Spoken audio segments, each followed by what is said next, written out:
Sorry ஆதி, இனிமே நான் எதுவும் மறக்க மாட்டேன்.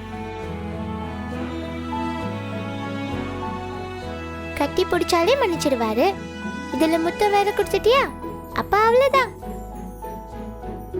இத பாரு, உனக்கு 10 நிமிஷம் தான் டைம் இருக்கு. அதுக்குள்ள நீ புடவை கட்டிட்டு வரலன்னு வையே, நானே கேக்கெல்லாம் கட் பண்ணி சாப்பிட ஆரம்பிச்சிடுவேன். புத்திரவ மகாராணி, இருடி, உன்னை வந்து வச்சுக்கிறேன்.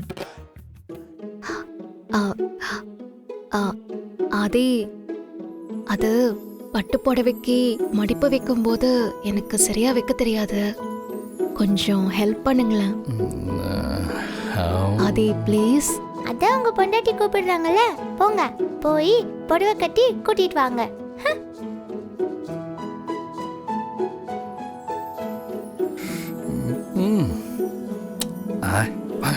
வாங்க